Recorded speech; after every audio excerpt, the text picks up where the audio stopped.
That's that new Mink Slide. That's that new Mink Slide, goddammit. It makes you want to do a little two-step. I wonder, baby, what happened?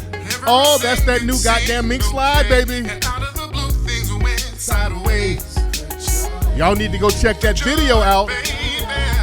Y'all need to go check that video out for City Lights. I gotta let it ride.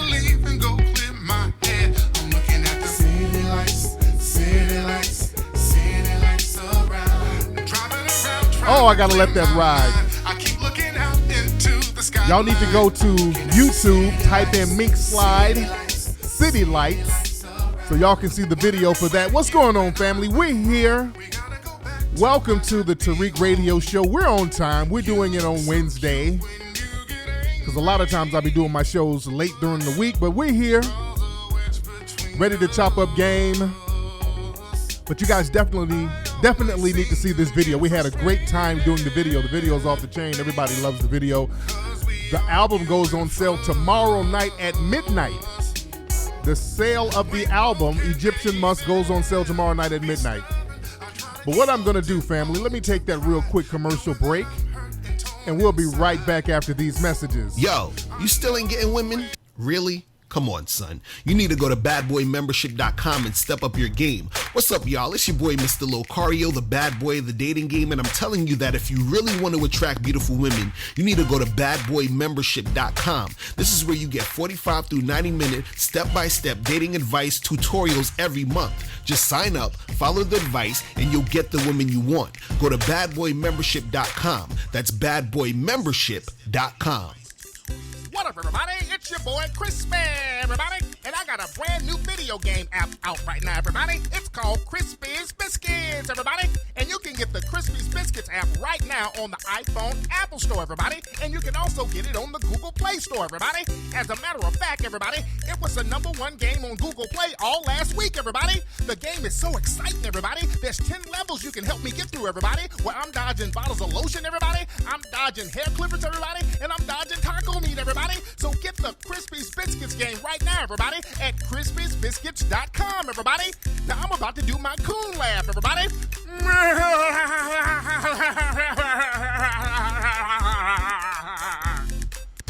The year is 2079.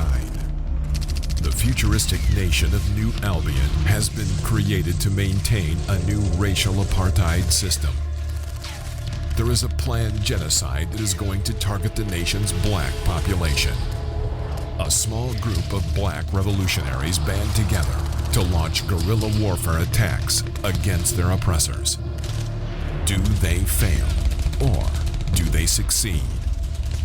Find out the answer by reading the book Avoid the Machines, the new novel by author Scotty Vasco. Avoid the Machines. Now available on Amazon and BarnesandNoble.com. The most intense new video game app has now arrived. A medieval kingdom has been plagued with chaos and disorder. An evil force has dominated the land. And now it is up to the bravest knights to fight back the demonic forces and bring justice to the kingdom of the Moors. Play the newest, most exciting battle fight game app ever, Moorish Kingdom. Available at moorishkingdom.com. You're now tuning into the King of Game, Tariq Elite, on Tariq Elite Radio. Yo, we're here. We're back. Welcome back to Tariq Radio. Glad to have the family tuning in. Hope you guys had a great night. Hope you guys had a great day. Shout out to everybody in the chat room right now. Like I said earlier, the Mink Slide album, Egyptian Musk, that comes out tomorrow night at midnight. I want everybody, all my people listening right now, go to iTunes and Google Play to get your pre-order now. It's only $9 for the album. Go to iTunes and Google Play.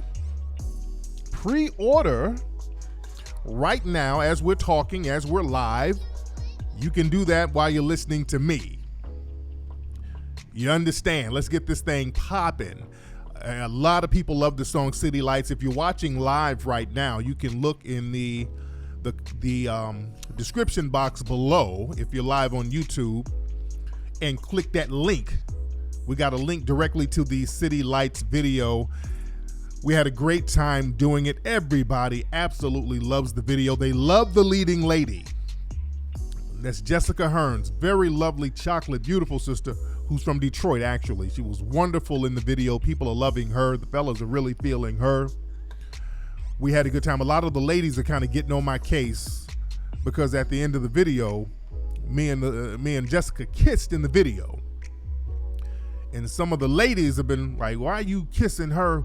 How Mama Peanut gonna feel? Now, let me tell y'all something. I don't need to hear no shit from y'all either. I'm already getting shit at home for the damn video kiss. I don't need it from y'all asses either. All right? I've already had to do a lot of nigga-splaining because of the damn video. You understand? I had to explain the night we did the video. I had to do a lot of nigga-splaining. I don't need no shit from none of y'all.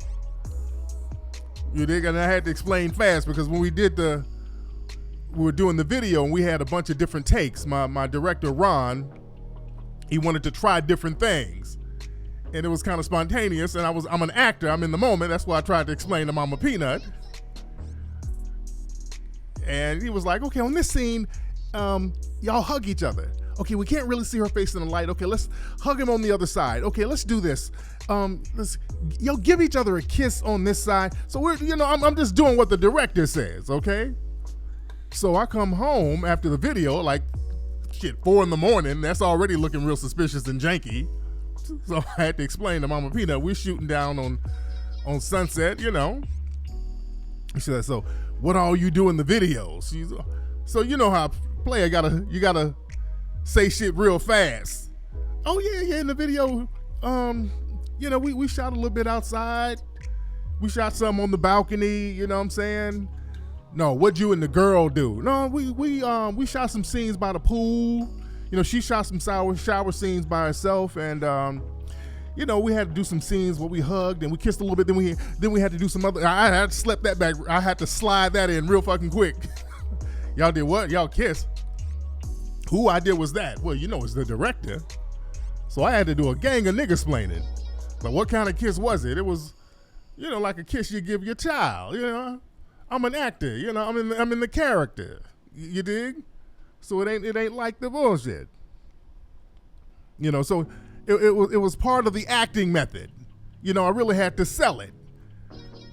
Was I buck? Somebody said I was buck dancing. Did I have a harmonica? I got to get that body count down. So no, I wasn't tap dancing, but I had to explain, this is acting. And when you get into a character, you got to really sell the character. So that's what I was doing. I was method acting. So y'all get off my goddamn case, ladies. I don't need no shit from y'all.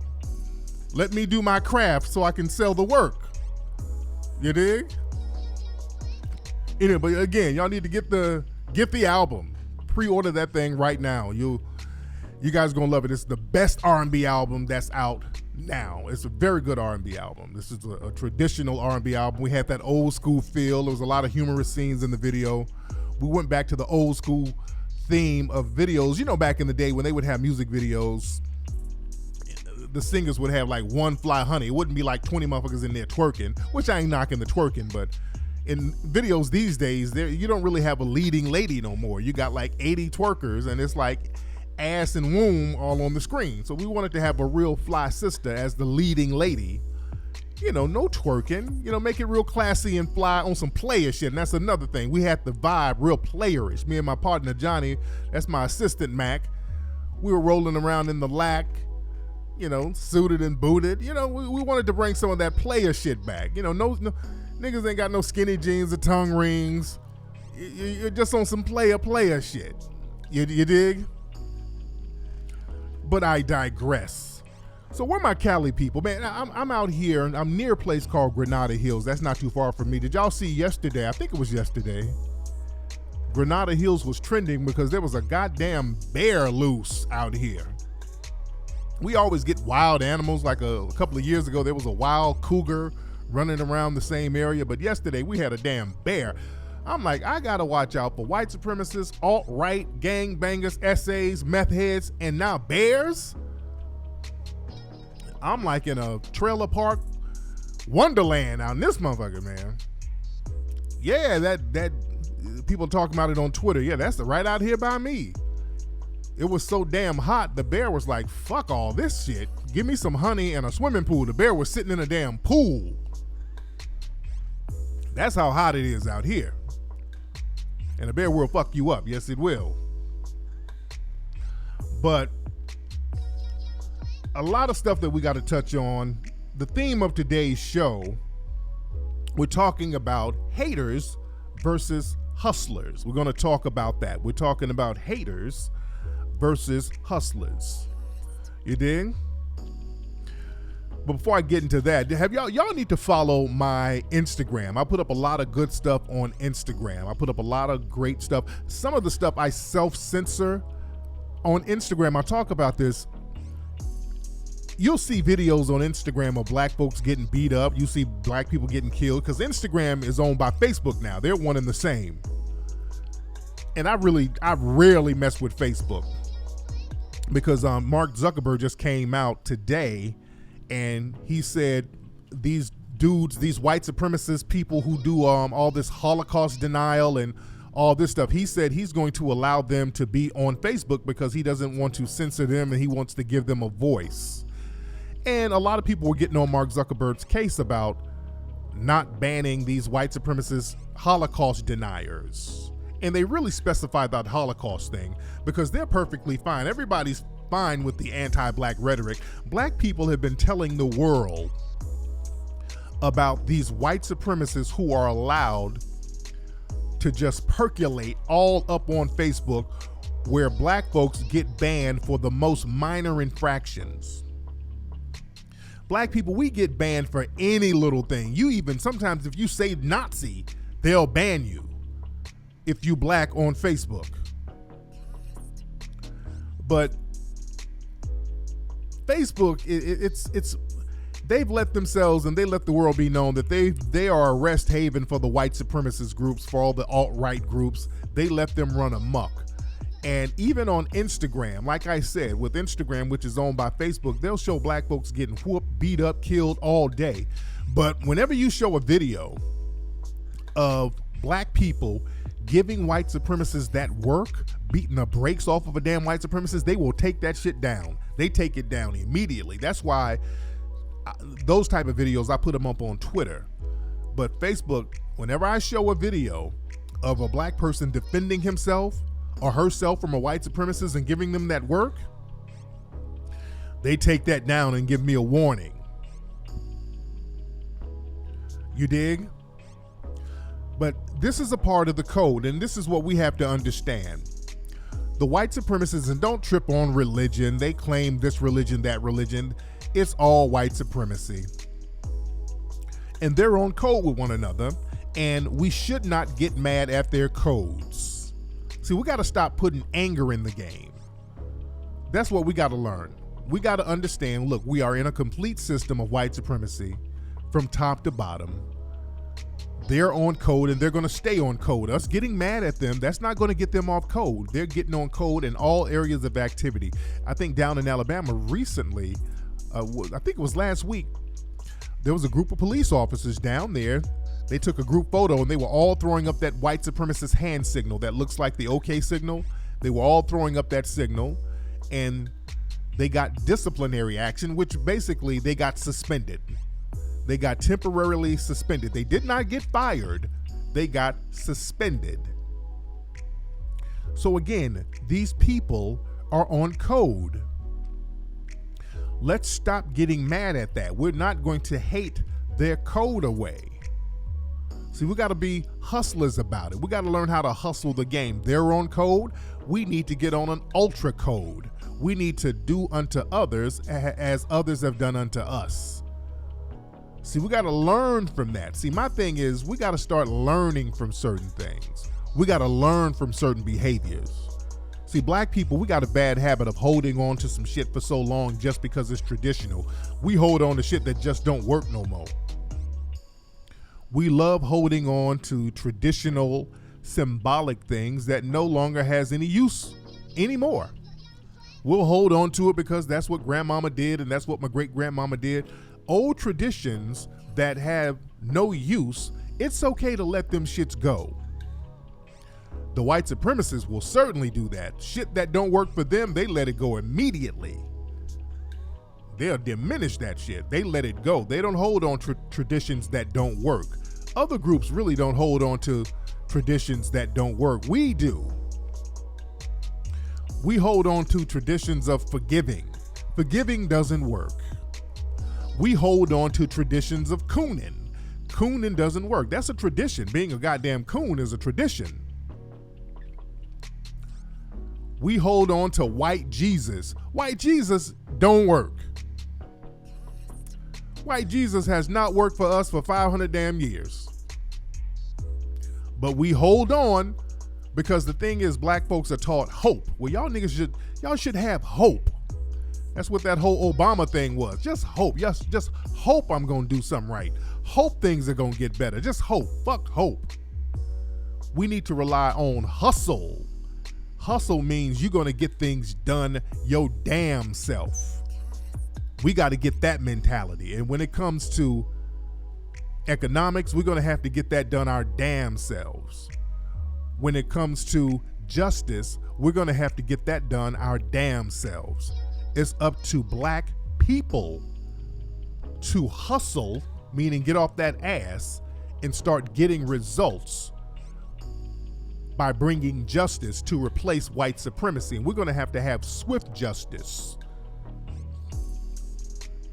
Because when it comes to the white supremacists, we have to understand this. The white supremacists are fully protected by the so-called judicial system. No matter what type of crime they create, they are fully protected. You understand?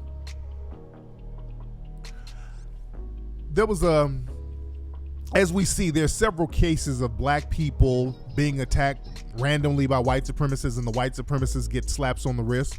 But we also see the white supremacists doing all types of heinous crimes, and they're still getting slaps on the wrist. You have white supremacist suspects out here raping people and literally getting probation.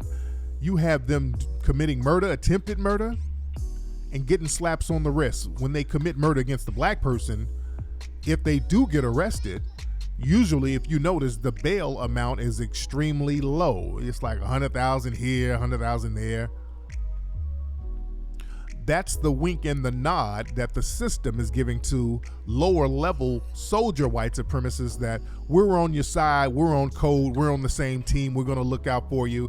If we look out for you, you help us maintain this system.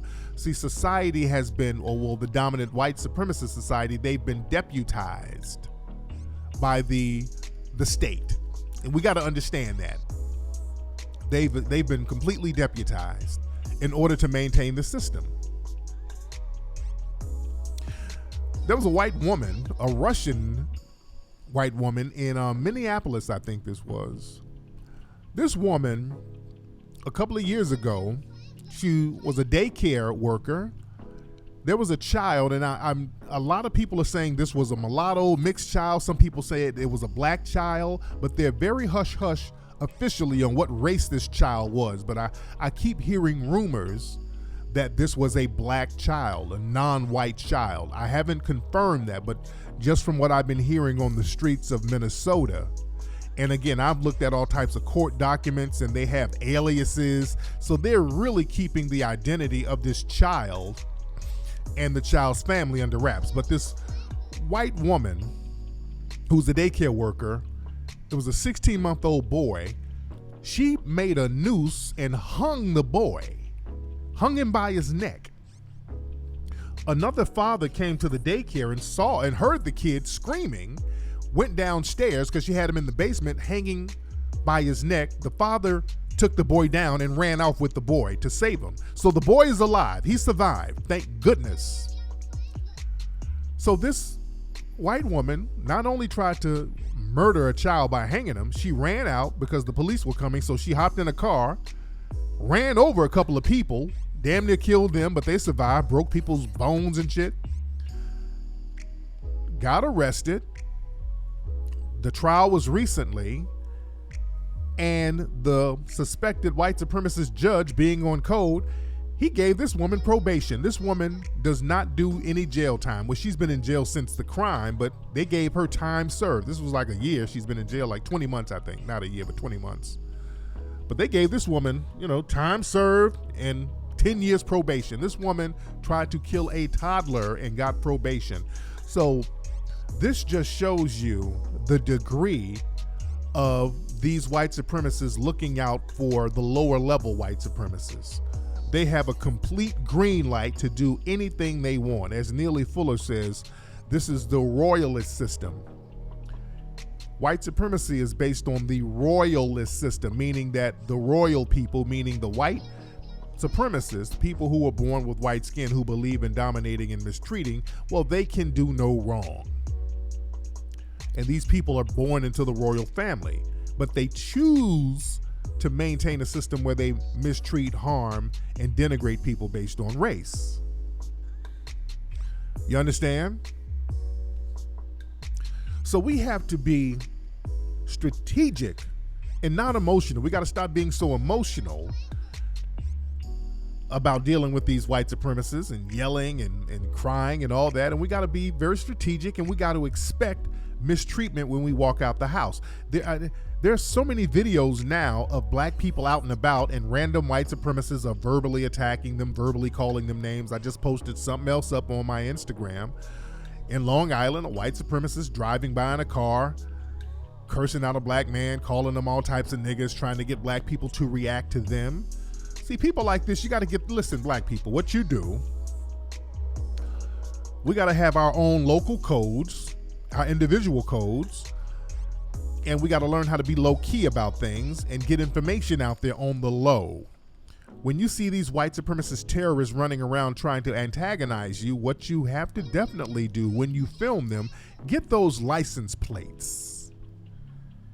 You understand what I'm saying? Get those license plates so you can get an ID of who they are, so you can locate who they are, so you can get all the information you can on them. Be sure to get those license plates so we can start getting names. Once you start putting the names out there, we'll do the rest. We can find out where they work. We can find out who their relatives are, who they're married to. We need to put all these people on Front Street. It's good enough that a lot of people are getting fired. That's good enough, but we need to, get more of them and put them on Front Street. And also, be prepared to protect yourself, because a lot of times these white supremacists are really testing the water. If they can get away with verbally harassing you and verbally abusing you, they want to just start doing all-out physical attacks. So you're going to have to be ready in a calm manner to protect yourself. Non-emotional, understand. You are in warfare. And that's how warfare is. You better accept warfare. You are in a system of warfare. And this is a battle for your life. So let's get the emotions out the game and start thinking strategically. And I'm talking to the brothers really heavy, and sisters too, but brothers heavy, because brother, we don't know how to react to these people. We got to start thinking like warriors. We got to start thinking like soldiers. I posted up a video on my Instagram of this gay dude getting arrested. This was in Cleveland. So they were about to, I don't even know if they arrested him, but he was, there was a couple of cops next to him, and there was a cop car, and I don't know what happened. It's like a 16-second video somebody sent me.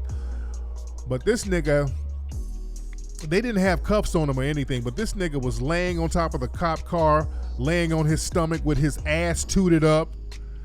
He kept tooting his booty up and putting his finger in his mouth. Just, he was looked like he wanted a cavity search, and nobody even volunteered to give him one.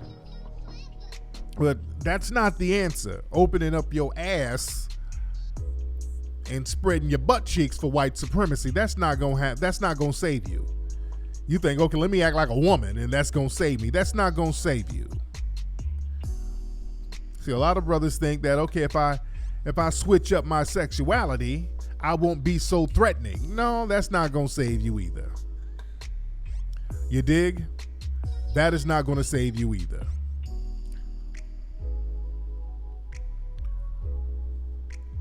So that intersectionality ain't going to work, family. There is no intersectionality. The gay community is not going to help you. We think if we swirl, that's going to help. If you change your sexuality, that's going to help. The bedwenching ain't helping. As you see, these sisters out here are dating these white supremacist suspects that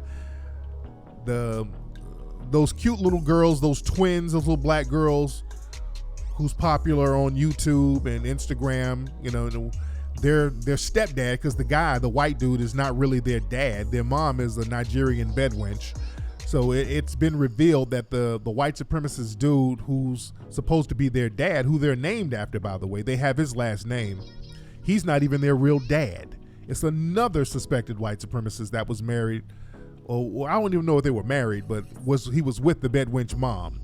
And the bedwench mom is just making all types of excuses. She's nigga-splaining heavy. The McClure twins, that's their names. But nigga-splaining for these white supremacists and coon-splaining and bedwench-splaining, that's not going to help you. That's not going to help you. And somebody mentioned Azealia Banks, and that's another one. Azealia Banks, she has that bedwench spirit. She's one of those people. She was on Wildin' Out. She did an episode of Wildin' Out, and they were ragging on her, and she started crying, and then she got on Instagram and social media talking about, oh, they were hating, they're colorist. All those Negroes are colorist up there. Oh, they were hating on me. They ambushed me, and they got a homophobic vibe. And, you know, she started using all those bedwench talking points. That's the thing with when they start talking about, oh, they don't like black women. Oh, they don't like dark-skinned black women. That's bedwench talk. They always try to hide behind black women as a group and all this stuff. And Azealia Banks is known for calling people all types of jigaboos and all types of shit online. Look her stuff up. So she went on Wildin' Out complaining that she was ambushed. Wildin' Out is a show where they roast people. That's what the show is about, roasting people. Hell, they roast the host. Nick Cannon gets it. If they're giving it to Nick Cannon, what makes you think you're going to be exempt from getting roasted? They roast everybody. You dig? But using them old bedwench ass talking points, that's not going to save you. You dig? But there was a tragic case this week where this young teenage sister out of, I think she's in Iowa. She had a baby by this 17-year-old white dude. And the baby was 8 months old, and white zaddy ended up killing this precious little black baby, the beautiful baby. Very sad story. This just happened this week. The suspected white supremacist boyfriend killed the baby, beat the baby to death. And a lot of us, we really don't understand that we are in war. And these white supremacists, they love to take on soft targets, women and children. We don't understand how unsafe our children are around these white supremacists. And not just with the white supremacist male, the white supremacist female as well. You see all these white supremacist women calling the cops on black children, deliberately trying to get them harmed, trying to get them killed, just like they did with not Trayvon, but with Tamir Rice. You keep seeing stories over and over again where there's a little black kid selling lemonade, a white supremacist female's calling the cops on him. There was a black kid, little black boy cutting grass for money. The white supremacist female called the cops on him. There was another story I just posted on Twitter. There's a little black boy, I think he was in Minnesota. He's selling hot dogs. He's selling hot dogs to raise money for school clothes. You know, school is about to start next month, so he's selling hot dogs. Some suspected white supremacists called the health department on this kid to get his shit shut down. You understand? So they're really trying to get after the children. They're going after the soft targets. And they're killing black babies left and right. And it's these zaddies that's doing it. I keep seeing story after story where these sisters are laying up with zaddy.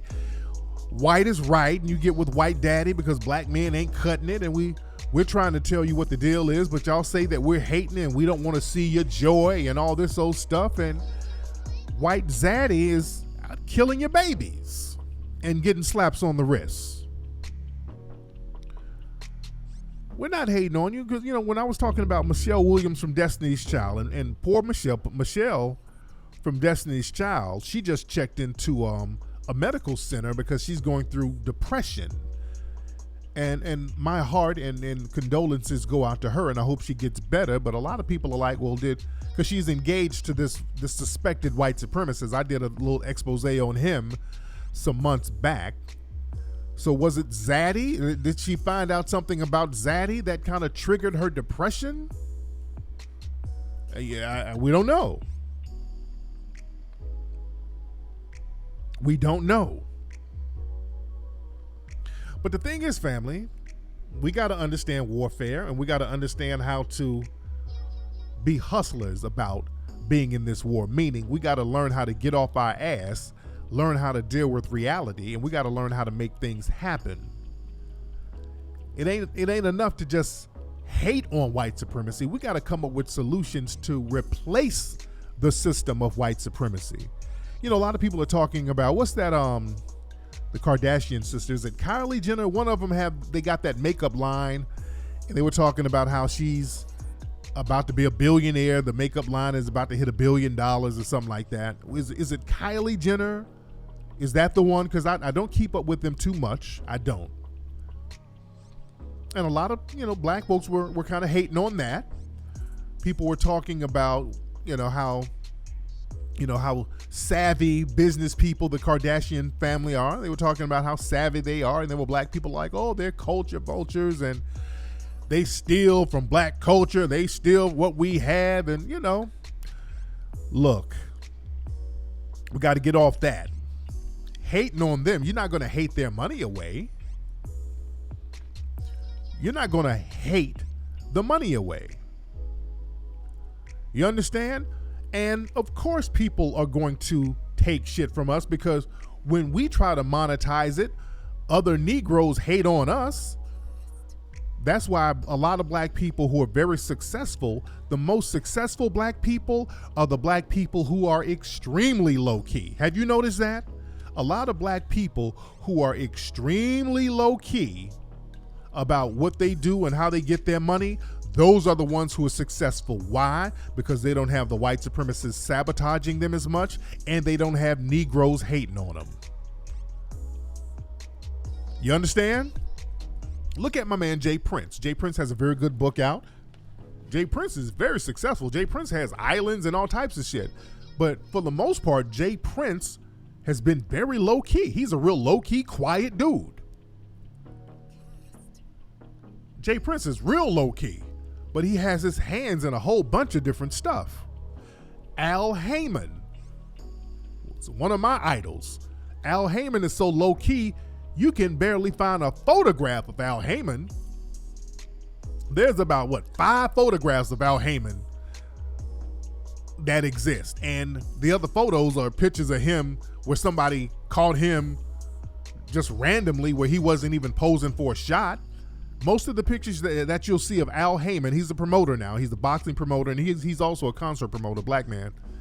But you'll see pictures of, people sneak pictures of him.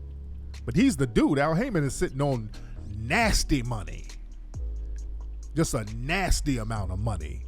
Like you should. He's real low-key. Byron Allen is low-key. Byron Allen sat up there and stacked up that money on the low. You dig? Don Peebles. And speaking of makeup, this sister, Pat McGrath. There's a sister who has the Pat McGrath lab. She has a makeup company. It's a black woman out of the UK. And her company was more successful than the Kylie Jenner company. She's been around for a minute. And this sister, they said, reports are saying that she got over $1 billion with her company. She's accumulated over $1 billion. This is what reports are saying. This is a sister that most people have never heard of. She's real low key with it.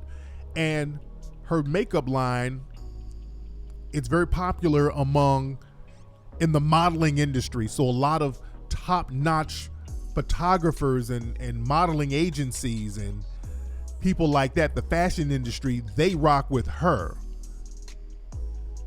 You understand?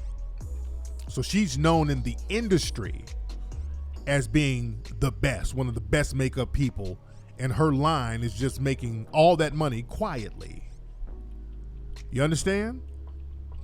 A lot of times somebody in the chat room said you lead with your product, not your face. Sometimes it's cool to lead with your face, but your face, you got to be the kind of person who can do something about the haters, or who's somewhat hater proof. Like there's some people who lead with their face, they lead with their brand, like Sean Puffy Combs. Now Puff Daddy, Diddy, whatever name he's calling himself, Diddy, he uses his face, his name brand, his brand to push products. But I will give Puffy the credit because his products are up to par. Puffy puts out some fly shit. His clothes are fly.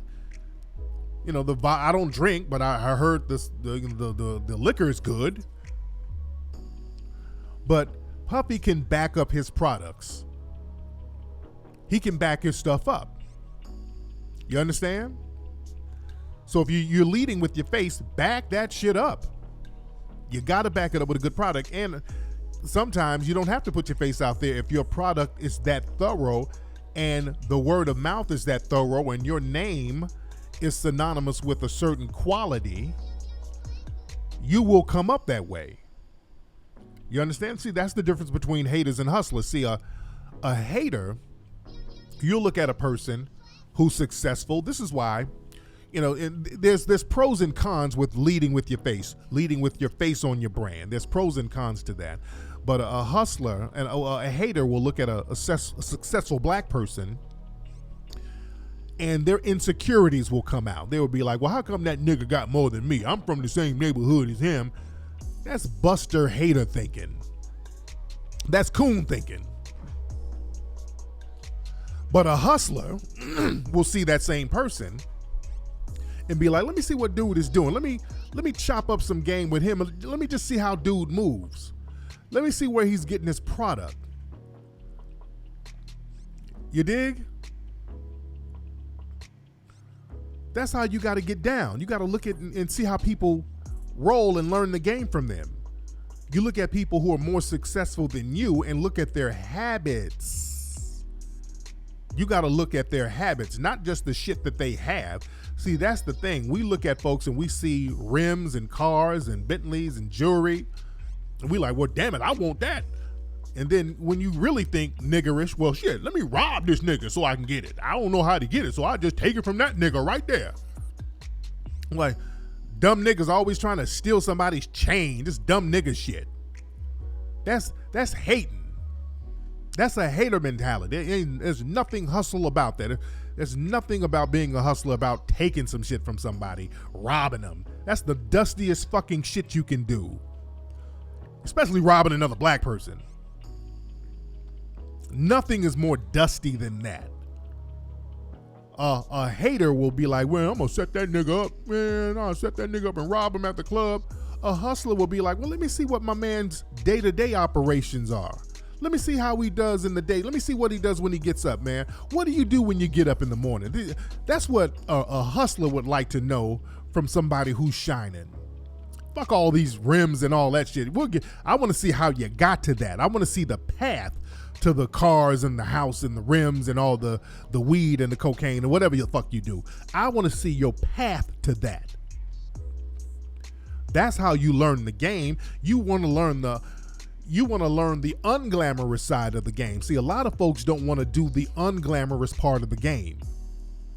That's the thing with black folks. We want to shine because a lot of times when you come from less than stellar background, sometimes you live in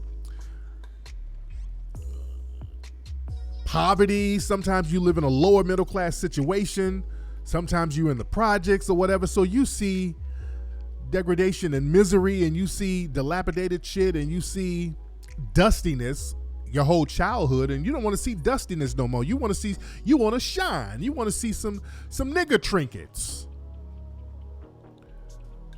So you don't want to look at a person who's shining and learn the game and learn how they got their hands dirty to get to the shine. Because like, look, fuck all that.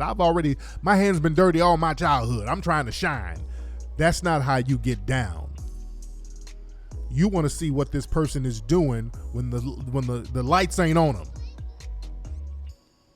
See, the thing is, like, when I do the Hidden Colors series, when I do the Hidden Colors movie, and the reason why, I'm going to tell y'all this, the reason why the Hidden Colors series is the most successful and popular Black history film series ever, even from the Dominant Society, they haven't done anything that's on the Hidden Colors level as far as documentaries. I'm talking as far as Black documentaries about Black history. Because the content we talk about is something that the Dominant Society tries their best to hide. That's number one. So it's only up to us to put out something like that. And the thing is, not too many people want to do the hard, dirty work it comes to put together a documentary like that. Because what y'all don't see is the year of nonstop work it goes into making something like a Hidden Colors series. It takes about a year to make a documentary like Hidden Colors because we use so much stock footage and we use so many images from museums, and then we have to do reenactment shots, and then we have to go on location and shoot shots. So the finished product is polished, shining. Everybody wants to go to the movie premiere. When it's movie premiere time, that's when everybody comes out. Oh, when it's time to release the movie, I get flooded with calls. Everybody wants to come around. I get promoted, and that's cool. I'm not tripping. I get promoters all over the world that want to get down then. But when I'm working on the film, when there's no spotlight or nothing, I only got a couple of researchers that help out with the film. I only got a handful of people. And not only that, people don't want to see the dirty work, just the going on location and like when I was doing 1804, dude, I would have to fly over to Haiti, take a plane, then take another plane, and take a 5-hour car ride, and take a donkey up hills and go to the forest and shoot certain things, and certain things were restricted by the government there, and we had to use all types of codes to unlock the drones so we can get drone shots. And dude, you don't want to get out there in the mud and the dirt and do that hard work where it ain't cute. I know when I was shooting one of the Hidden Colors, we went over there to different countries in Asia so I could shoot some of the Aboriginal people over there. I was in Malaysia, as a matter of fact. I had to take a plane. We had to take a 5-hour car ride. Then we had to take a boat, and me and Mama Peanut, we were staying in a cabin hotel in the forest, not even a forest, a jungle, because they were warning us about tigers and panthers at night. And then we had to take a river to people's huts. So nigga, I'm like Indiana Jones out here. You understand? Putting in this work. And then the boring stuff, it's to some people it's boring to sit up and do research nonstop to get images. It's a lot of work. And I tell people, imagine doing a term paper every single day. Just imagine doing a college term paper every single day for a year. That's what it's like, getting all the images and the footage and all the research, because you got to research and make sure everything is up, and you got to make sure all the I's are dotted and the T's are crossed. So a lot of folks don't want to put that type of dedication into it. You understand?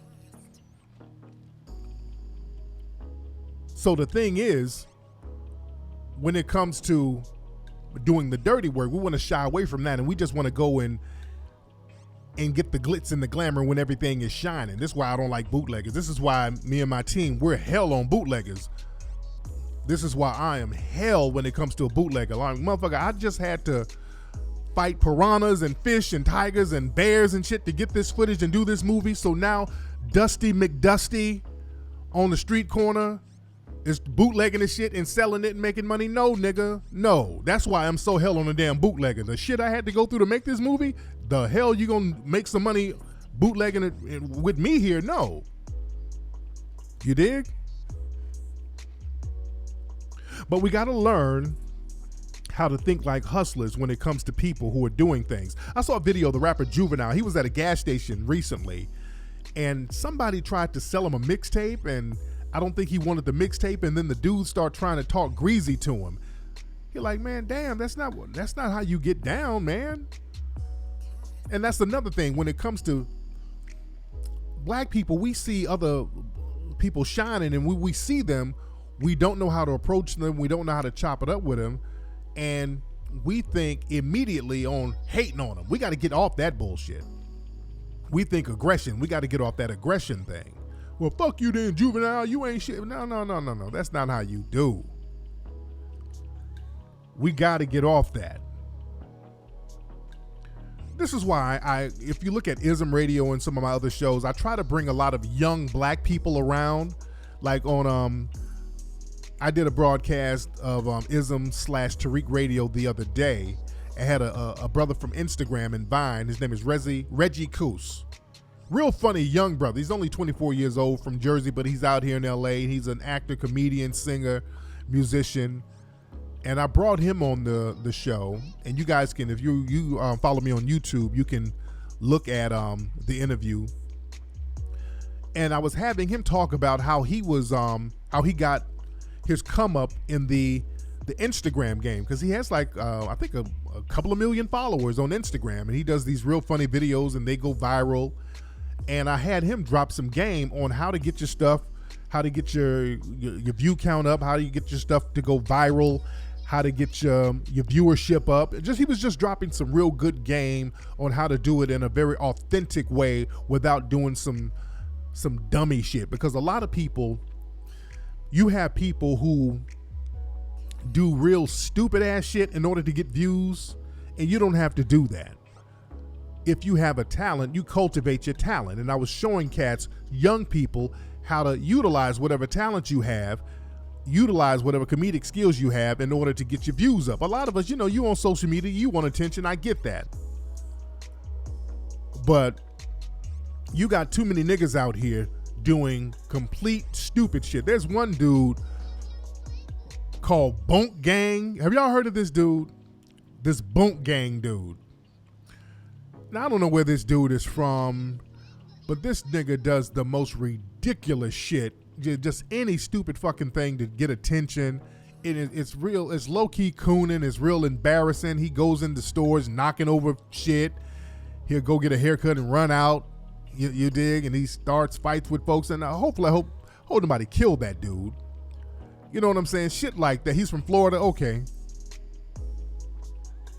And he just did he was on Instagram doing a sex video. He's fucking some strippers raw. just plantation shit in order to get attention. And you can tell cats like that ain't never had no OG around them. And dudes like that are very dangerous for the block. Niggas will do anything for attention. Those are some of the most dangerous niggas you can see out here on the block. Because they ain't really got no hustle. It's all about, hey, I've been ignored all my life. Let me put some tattoos on my face and let me do the most ridiculous, stupid shit I can do so people will look at me. See, these are the dangerous niggas out here, not because they're on some rah-rah shit, because these are some little sneaky roach niggas who will do anything. And they don't like themselves. I saw an interview that DJ Vlad was interviewing this one dude. And I think this dude might have been from Florida. And he was a real dark-skinned dude. And he was like, man, I don't want no black bitch. I don't want no black bitch. Let me see if I could find the interview. What's that guy's name? Somebody help me. What's this guy's name? He's a rapper. I want to say he's from Florida. I want to play Glock 9. That's his name? Hold on. Let me see if I could play this guy's Glock 9. Hold on. Let me find the video real quick, because I want y'all to hear this. Where can I find this video? Okay, here it is. Okay, I want y'all to listen to this dude right here. Hold on. Let me wait till this commercial goes off. And I want y'all to hear this, and how this is a dangerous Negro right here. This is a very dangerous Negro. I'm trying to wait for this ad to stop. Hold on. Y'all bear with me. Okay, here we go. So this dude's name is Glock 9. Where is he from, guys? Hold on. I was listening to some of the lyrics, and one of them said, "She know I'm kind of ugly. It's like Beauty and the Beast." I ain't gonna lie. That lyric get known like that bit pop out. That's what. I don't know. What the fuck language is this nigga talking? Okay, I knew he was down there in Florida. He's down there in Florida. What language is this nigga talking? Oh, But yeah, ain't gonna lie. I know I'm ugly too. You think you're ugly? Little piece. I still get hoed. he said he ugly, but he still get hoes. I know I'm ugly. I still get hoes. Tripping. I still be on my fly man shit though. Well, you know, money makes you handsome, Yeah, and fame makes you handsome too. I know. That's why they be talking about he ugly, but I still I already know. But I ain't fuck these hoes. I got a wife. Yeah, Yeah, you wifed up. yeah. Yeah, I don't know though, man. Are you in? Remember there was a whole Kodak thing about how he prefers light skin. No, he said he has a wife. And understand, it's this nigga's family that called him ugly. When a nigga's like this, when you cooning like this, that's his family. There's somebody in his family that told him he was an ugly little dude. That's somebody in his family. Hold on.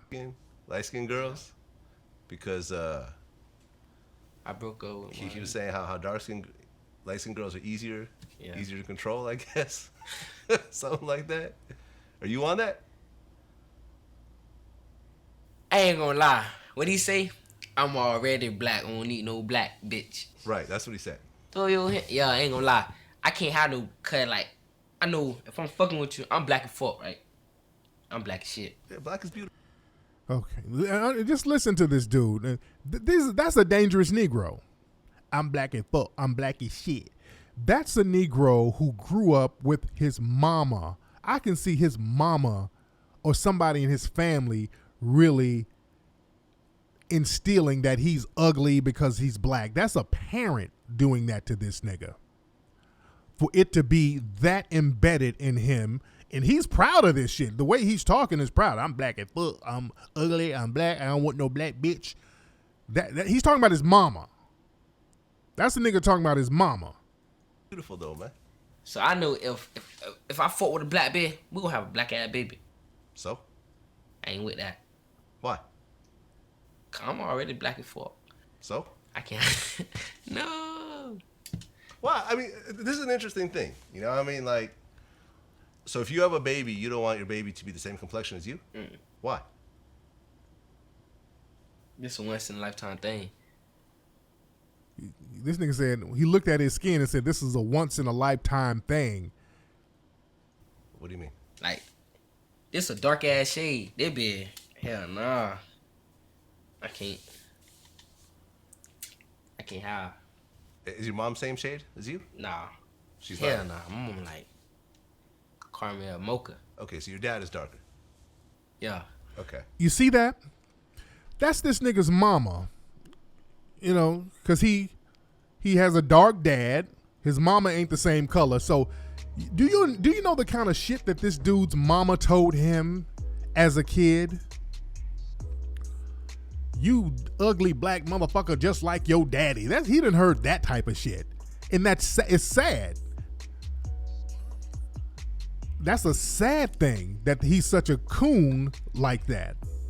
My mama called me a mocha. So this nigga's hating on himself. This nigga's been taught to hate on himself. So if he hates on himself, he's going to hate on other people who look like him, which are other black folks. So this nigga, people like that, they have vitriol towards other black people. If you don't like yourself, you don't like what you look like, you're not going to like what other people who look like you look like. And somebody said he's from Orlando. Y'all, you want to know why George Zimmerman is walking around Orlando? Right there, you heard it right there. You want to know why George Zimmerman is walking around Orlando smoking cigars, still going to cigar bars, still calling folks nigga, out there in Orlando, that's the kind of nigga you got out there in Orlando right there. That's what you have in Orlando. And I love Orlando. I've been to Orlando. Orlando played Mink Slide records. Shout out to Orlando. I like Orlando. But that's what's out there. Those are the kind of niggas out there. Not all of them. And these ain't no real street dudes. Understand a hater and a hustler. That's a hater. That nigga hates himself. He hates anything that looks like him. That ain't no hustler. Nigga like that. A real hustler ain't gonna fuck with no self-hating coon like that. A real hustler will stay far away from cats like that. And remember, some of the dudes who shot XXXTentacion, weren't some of them dudes from Orlando too? Some of them dudes were from Orlando. You understand? So we see why these dudes ain't really going after Bunk Gang. That's that other Bunk Gang dude is from there too. From the Central Florida niggas. And I ain't trying to shit on Central Florida. I got a lot of love down there in Florida. But there's a coon problem. This is why the white supremacists can run amok really down there heavy and just walk around like everything is cool. You dig? But we gotta get rid of the culture of hating. See, we've created a culture of hating where hating is cool. This is why we have little sites like Gossip and all Madame Noir, these little gossip sites. These are really hating sites. They make money hating. That's really all they do. Just hate on celebrities and make up bullshit stories about celebrities. That's what they do. There's a Wendy Williams. These are the people that black people, love it or hate it, they gravitate towards that. Wendy Williams is a hater of black people. She really hates on other black celebrities. She's a white ass kisser. She really kisses white ass, but other black celebrities, she hates on them. You dig?